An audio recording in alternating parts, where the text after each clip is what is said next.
Selamat sore, di sini saya ingin menjelaskan laporan penelitian saya dalam mata kuliah Metodologi Penelitian.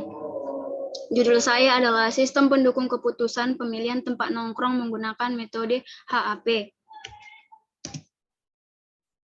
Pada bab 1, saya meringkas bahwa pada zaman sekarang ini tempat nongkrong dapat dijumpai di mana-mana, tanpa memandang usia atau kalangan apapun dan dimanapun.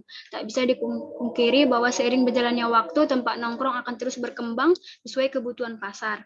Nah, di sini penelitian saya lakukan dalam metode HAP untuk melihat tempat nongkrong yang mana yang banyak diminati oleh kaum milenial. Dan metode yang saya gunakan adalah metode HAP. Pada bab 2, saya jelaskan bahwa ini adalah hierarkinya, berupa sasaran dan kriteria 1 sampai kriteria selanjutnya, lalu alternatif 1 dan alternatif selanjutnya. Sistem pendukung keputusan adalah suatu sistem berbasis komputer yang dapat mendukung pengambilan keputusan untuk menyelesaikan masalah yang semi terstruktur.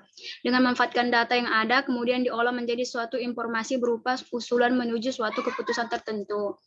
HAP, Analytical Hierarchy Process, adalah suatu teori umum tentang pengukuran yang digunakan untuk menemukan skala rasio, baik dari menguraikan masalah multifaktor atau multikriteria yang kompleks menjadi suatu hierarki.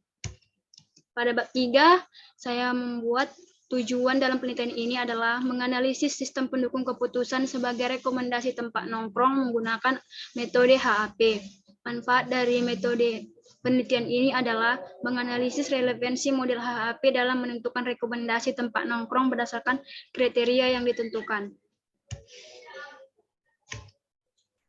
Pada bab 4, merupakan kerangka kerja atau metode penelitiannya. 1. Observation, 2. Preliminary, 3. Problem definition, 4. Theoretical framework, 5. Generation hypothesis, 6. Scientific research design, 7. Data collection, 8. Deduction, yang ke-9 report writing, yang ke-10 report presentation, yang ke-11 managerial decision making. Ini merupakan hierarki kerangka kerjanya, yaitu pemilihan tempat nongkrong. Kriterianya adalah menu, harga, fasilitas, dan fotogenik.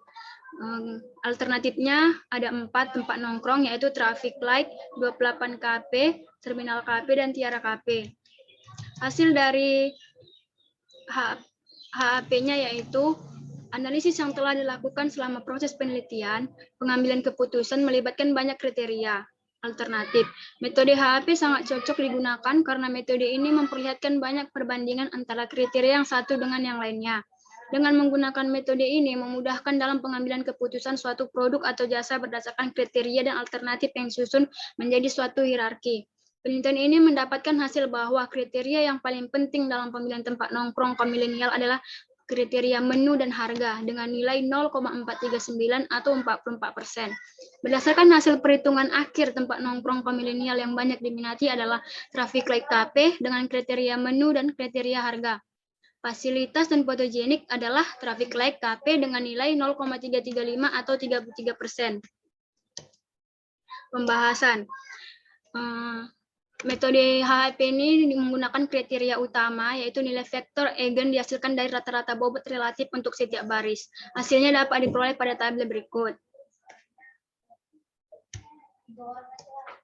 Dan hasil akhirnya adalah untuk mencari akhir kesimpulan masing-masing alternatif pemilihan tempat nongkrong kaum milenial, yaitu dengan cara nilai eigen masing-masing alternatif dikalikan dengan nilai eigen kriteria utama, sebagaimana terlihat pada tabel. Ada tempat nongkrongnya, yaitu traffic light, 28 KP, terminal KP, dan Tiara KP. Dengan kriteria bobot menu, bobot harga, bobot fasilitas, dan bobot fotogenik. Dan yang paling totalnya yaitu sama semua.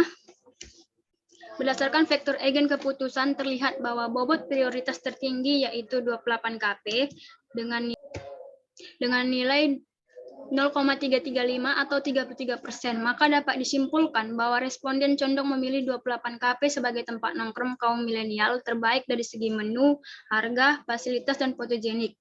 Disusul dengan Tiara KP dengan nilai 0,286%, 0,286 atau 29%. Lalu terminal KP dengan nilai 0,241 atau 24%. Dan terakhir adalah traffic light dengan nilai 0,138 atau 14%.